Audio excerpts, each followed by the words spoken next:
আসসালামু আলাইকুম সবাইকে। ডেমোফার মেডিকেল স্টুডেন্ট অ্যান্ড ডক্টর গ্রুপের পক্ষ থেকে স্বাগতম জানাচ্ছি। সাথে আছি মোহাম্মদ সাফওয়াত হাকিমন। আজকে আপনাদের সামনে যে টপিকটি নিয়ে আলোচনা করব সেই টপিকটি হলো ইরাপশন সিস্ট অ্যান্ড রন্ডোজেনিক ক্যারোসিস্টের আমরা ডেফিনেশন, ক্লিনিক্যাল ফিচার এবং রেডিওগ্রাফিক্যাল যে প্যারেন্টস থাকে সেই প্যারেন্টস সম্পর্কে আলোচনা করব। তাহলে আমরা শুরু করছি। আমরা দেখতে পাচ্ছি আমাদের ইরাপশন সিস্টের যে ডেফিনেশনটি রয়েছে, বলা হচ্ছে eruption cyst is a superficial dentigerous cyst arising on a tooth during eruption process. অর্থাৎ আমাদের যে ইরাপশন সিস্ট রয়েছে সেই ইরাপশন সিস্টটা হচ্ছে একটা সুপারফিশিয়াল ডেন্টিজারাস সিস্ট, যেটা হচ্ছে আমাদের যে টুথে ইরাপশন পিরিয়ড রয়েছে ওই ইরাপশন পিরিয়ডে হয়ে থাকে। They are therefore seen in children forming a soft rounded swelling on the alveolus. অর্থাৎ বলা হচ্ছে আমাদের যারা চিলড্রেন রয়েছে ওই চিলড্রেনদের যে অ্যালভিওলাস যে প্রসেস রয়েছে ওই প্রসেসের মধ্যে একটা সফট রাউন্ডেড সোয়েলিং দেখা যায়। ইরাপশন সিস্টের অনেক ফ্যাক্টর রয়েছে যার কারণে ইরাপশন প্রসেসে আমাদের ইরাপশন সিস্ট গ্রো করতে পারে। এক্ষেত্রে যে প্রধান ফ্যাক্টরটি রয়েছে সেটা হলো ট্রমা, এবং এই ট্রমা হচ্ছে বিভিন্ন কারণে হতে পারে। এটা হতে পারে আমাদের যখন টুথের ইরাপশন চলে তখন কোনো ধরনের প্রেশারের কারণে। এক্ষেত্রে আমার প্রেশারটা হচ্ছে আশেপাশে যে অ্যালভিওলাস প্রসেসের যে হচ্ছে গ্রোথ হয় এবং টুথের যে ডেন্টাল ফলিকল রয়েছে ওই ডেন্টাল ফলিকলের যে হচ্ছে ডেভেলপমেন্ট হয় তখন ওখানে ফ্লুইড জমতে পারে। এছাড়া থাকতে পারে আমার যে ইরাপটিং যে টুথ রয়েছে ওই টুথটা হচ্ছে আমার যে গাম টিস্যু আছে ওই গাম টিস্যুকে হচ্ছে পুশ বা প্রেশার দেওয়ার মাধ্যমে ওখানে একটা মাইনর ট্রমা ইরিটেশন ক্রিয়েট করে, যার কারণে এই জায়গার মধ্যে ফ্লুইড অ্যাকুমুলেশন হয়ে থাকে। এছাড়াও হতে পারে আমার যে কোনো ধরনের অবস্ট্রাকশন, হতে পারে আমার গাম টিস্যুটা অনেক বেশি ডেন্স যেটার কারণে আমার ওখানে সিস্টিক গ্রোথ থাকতে পারে। এছাড়াও মাইনর ইনফেকশন আর ইনফ্লামেশন হতে পারে সারাউন্ডিং গাম টিস্যুতে, যার কারণে আমার একটা সিস্ট ডেভেলপমেন্ট হয়ে থাকে। এবার আমরা জানবো আমাদের ইরাপশন সিস্ট কেমনে ফর্মেশন হয়। আমরা যদি ইরাপশন সিস্টের যে ফর্মেশন প্রসিডিওর রয়েছে ওদিকে তাকাই তাহলে দেখা যাচ্ছে প্রথমত হচ্ছে আমার একটা টুথ যখন ইরাপটিং হয় তখন it needs to break through the bone and gum tissue. অর্থাৎ আমার এই টুথ হচ্ছে যখন অক্লোসাল সারফেসে আসতে চাই তখন হচ্ছে এটাকে বোন এবং গাম টিস্যুকে পেনিট্রেট করতে হয়। এই পেনিট্রেশনের সময় বলা হচ্ছে fluid accumulates between the follicle as sac surrounding the tooth and the tooth's crown. অর্থাৎ বলা হচ্ছে যখন ডেন্টাল ফলিকল যে আছে ওই ফলিকলটাকে যখন পেনিট্রেট করে যখন টুথ হচ্ছে আমার একটা অক্লুশন প্লেনে আসার চেষ্টা করে তখন অনেক সময় ওই ফলিকলের যে হচ্ছে র্যামনেন্টস থাকে বা যেটা হচ্ছে আমরা ডেব্রিজ থেকে যাই ফলিকলের মধ্যে ওটার মধ্যে ফ্লুইড অ্যাকুমুলেট হতে পারে এবং এর ফলে কী হয় সিস্ট ফর্মেশন হওয়া শুরু করে। This fluid accumulation forms a cystic lesion known as an eruption cyst. অর্থাৎ ওই ফলিকলের মধ্যে যে আমার বিভিন্ন ধরনের যে ফাঁকা জায়গাগুলো রয়েছে ওই জায়গায় যখন ফ্লুইড অ্যাকুমুলেশন হয় পরবর্তীতে ওটি হচ্ছে আমার ইরাপশন সিস্টে রূপ নিতে পারে।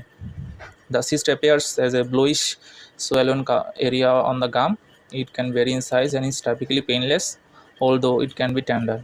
বলা হচ্ছে যখন ওই ফলিকুলার যে স্পেস রয়েছে ওই স্পেসে যখন আস্তে আস্তে আমার সিস্ট হচ্ছে ডেভেলপমেন্ট করা শুরু করবে তখন ওখানে একটা ব্লুইশ সোয়েলেন এরিয়া দেখা যায় এবং এটা টাইপিক্যালি পেনলেস থাকে, তবে যখন আমরা হচ্ছে পালপেশন করবো তখন টেন্ডার পেতে পারি। রেজুলেশন বলা হচ্ছে eruption cyst easily resolve on their own as teeth continues to erupt or breaks through the cyst. If it doesn't resolve or becomes painful, dental intervention might be necessary. অর্থাৎ বলা হচ্ছে আমার আগে পরে যখন ইরাপশন প্রসিডিউরটা শেষ হয়ে যায় একটা টুথ যখন পুরোপুরি অক্লোসাল প্লেনে চলে আসে যখন ডেন্টাল ফলিকল যে রয়েছে সেই ফলিকলটা যখন সম্পূর্ণভাবে বিলুপ্ত হয়ে যায় তখন আমার সিস্টটা আপনি রিজলেশন করতে পারে। যদি আমার রিজলেশন না হয় তাহলে এক্ষেত্রে আমরা কী করি, এক্ষেত্রে আমরা হচ্ছে বিভিন্ন ধরনের প্রসিডিউর মেনটেন করি। পরবর্তীতে আমরা ট্রিটমেন্ট প্ল্যান পড়ার সময় এই প্রসিডিউরগুলো জানবো। এবার আমরা জেনে নিই হচ্ছে টাইমিংটা। তার টাইমিংয়ের ক্ষেত্রে আমরা দেখতে পাচ্ছি eruption cyst typically occurs during the periods of active tooth eruption. অর্থাৎ আমার টুথ ইরাপশনের যে অ্যাক্টিভ ফেস রয়েছে ওই সময় আমার ইরাপশন সিস্টের যে গ্রোথ ওটা আমরা দেখতে পাই। এক্ষেত্রে বলা হচ্ছে প্রাইমারি টিথ ইরাপশনের ক্ষেত্রে between the ages of 6 months and 3 years। অর্থাৎ বলা হচ্ছে 6 মাস থেকে 3 বছরের মধ্যে আমার যখন একটা চিলড্রেনের মধ্যে প্রাইমারি টুথে ডেভেলপ শুরু হচ্ছে বা ইরাপশন শুরু হচ্ছে তখন আমার এই সিস্ট ডেভেলপ করতে পারে। আবার হতে পারে আমার যখন পার্মানেন্ট টিথ ইরাপশন হয় তখন দেখা যেতে পারে। এই ক্ষেত্রে এইজের যে লিমিটেশন সেটা হচ্ছে 6 থেকে 13 বছর। এবার আমরা এই চিত্রের দিকে তাকাই, দেখা যাচ্ছে এই চিত্রের মধ্যে যে অ্যালভিওলার যে আমার রিজ রয়েছে, অ্যালভিওলার রিজের যে এরিয়াটা বা অ্যালভিওলাসের যে এরিয়াটা রয়েছে, আমরা দেখতে পাচ্ছি ওরা কেভিটির ভেতরে একটা ব্লুইশ ডিসকালারেশন দেখা যাচ্ছে। তো এখানে বলা হচ্ছে bleeding into the cyst কেভিটি as a result of trauma, অর্থাৎ ট্রমার কারণে আমার ওই জায়গার মধ্যে ব্লিডিং হওয়ার কারণে ইন্টারনালি এই সিস্ট হচ্ছে ডেভেলপ করেছে, এবং এটাকে বলা হচ্ছে eruption cyst over an erupting upper molar, অর্থাৎ আপার মোলারের ইরাপশন ফেসের সময় এই সিস্টটি হচ্ছে ডেভেলপ করেছে। ইরাপশন সিস্টের হিস্টোলজি যদি আমরা দেখি তাহলে দেখা যাচ্ছে ক্যারাডিনাইজড এপিথেলিয়াম পাওয়া যায় অ্যালভিওলার রিজের, পাশাপাশি আমার এই ক্যারাডিনাইজড এপিথেলিয়ামের নিচে একটা সেপারেটেড লেয়ার থাকে যেটা হচ্ছে আনইনফ্লামড ফাইব্রাস টিস্যু দিয়ে তৈরি, যেটা আমাদের যে ইরাপশন সিস্ট রয়েছে ওই সিস্টের লাইনিং হিসেবে কাজ করে।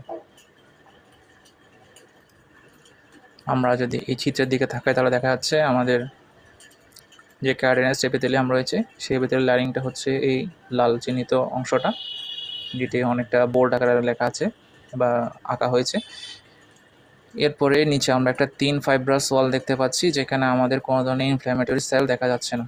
যদি ইনফ্ল্যামেটরি কোনো সেলস থাকে তাহলে হচ্ছে আমাদের অ্যাপিয়ারেন্সটা অনেকটা রেডিশ হয়ে থাকে। এবার আমরা যদি ট্রিটমেন্ট অপশানে যেতে চাই তাহলে বলা হচ্ছে most eruption cyst burst spontaneously and the tooth erupts normally, অর্থাৎ বলা হচ্ছে আমার ইরাপশন সিস্টটা হচ্ছে স্পন্টেনিয়াসলি কীভাবে রিকভার করে যায়, কিন্তু if very large the cyst roof may be incised or removed, অর্থাৎ বলা হচ্ছে যদি আমার সিস্টটা অনেক বেশি হচ্ছে অ্যানলার্জ হয়ে যায় এবং অনেক বেশি ফ্লুইড অ্যাকুমুলেশন হয় তাহলে এক্ষেত্রে আমার সিস্টের যে রুফটা রয়েছে রুফটা হচ্ছে ইনসিশন দিয়ে হচ্ছে রিমুভ করে ফেলি আমরা।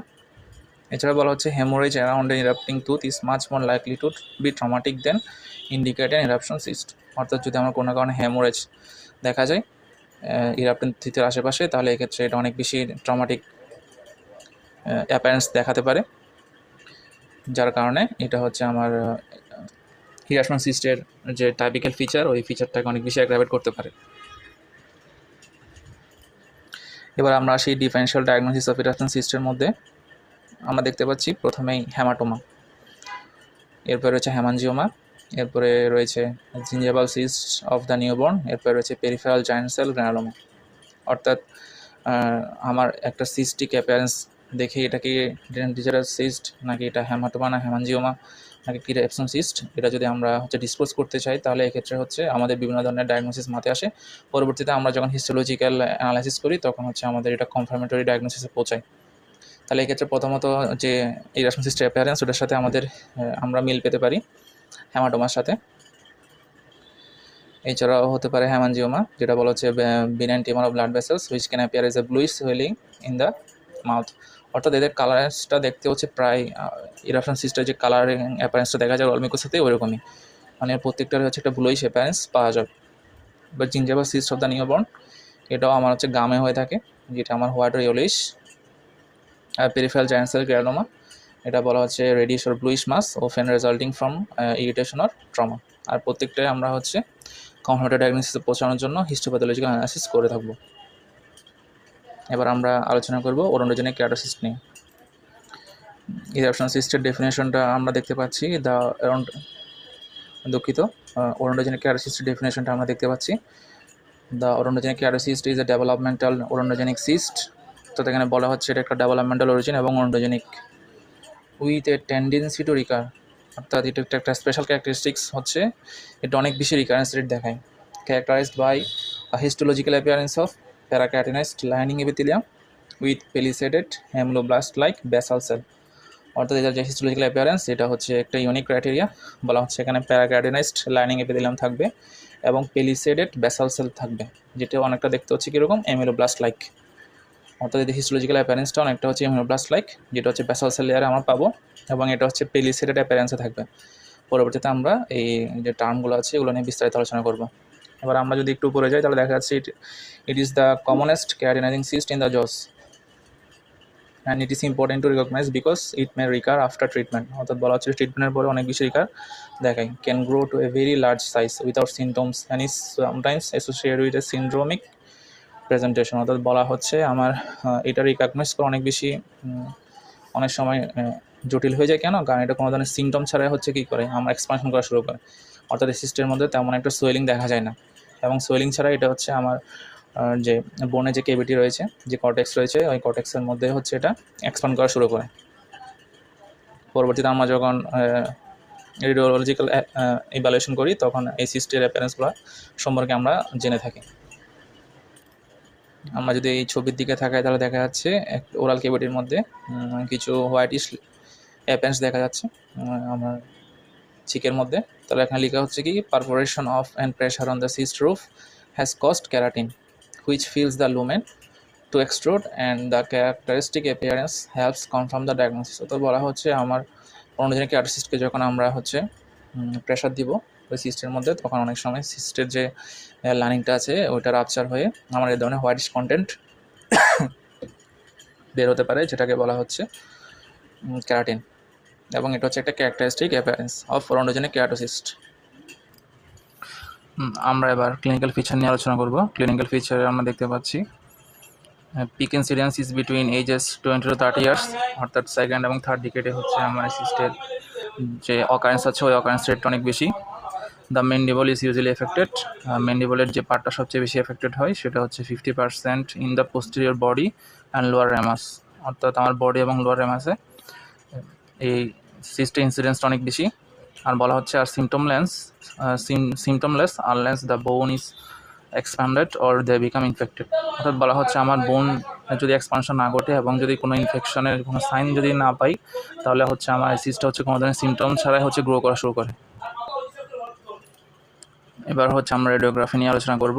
রেডিওগ্রাফির মধ্যে লেখা আছে the well defined radiolucent areas with a more or less rounded or scalloped margin, অর্থাৎ বলা হচ্ছে ওয়েল ডিফাইন্ড রেডিওলুসেন এরিয়া দেখা যাচ্ছে যেটা হচ্ছে আমার রাউন্ডেড এবং স্ক্যালপড মার্জিন দেখা যেতে পারে। এবং বলা হচ্ছে যে মার্জিন রয়েছে সেই মার্জিনটি হচ্ছে শার্পলি ডিমার্কেটেড অ্যান্ড কোটিকেটেড রেডিওগ্রাফিক্যালি, অর্থাৎ রেডিওগ্রাফিক যে পিকচার রয়েছে সেই পিকচারে আমার মার্জিনটি হচ্ছে শার্পলি ডিমার্কেটেড অবস্থা দেখতে পারবো এবং কোটিকেটেড অবস্থায় দেখতে পারবো। এবং বলা হচ্ছে the majority are multilocular in appearance, অর্থাৎ আমার যে লেশনটা রয়েছে এই লেশনটা হচ্ছে মাল্টিলিকুলার ইন অ্যাপিয়ারেন্স দেখা যায়। রেডিওলজিক্যাল ইভ্যালুয়েশন আমরা দেখতে পাচ্ছি আমাদের রেড মার্ক চিহ্নিত একটি ওয়েল ডিমার্কেটেড বর্ডার রয়েছে। এই বর্ডারটা হচ্ছে একটা কর্টিক্যাল লেয়ার।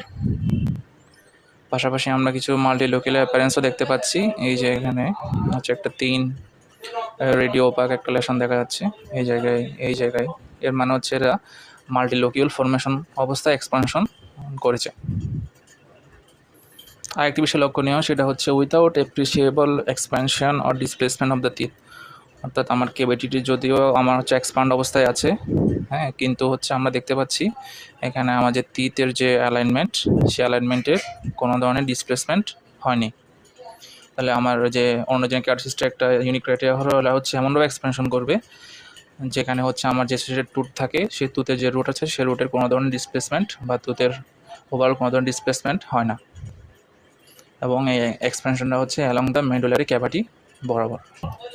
আজ এ পর্যন্তই। পরবর্তীতে আমরা অন্যজনের কেরাটোসিস্টের যে অন্যান্য বিষয়গুলো রয়েছে সেগুলো নিয়ে আলোচনা করবো ইনশাআল্লাহ। আসসালামু আলাইকুম।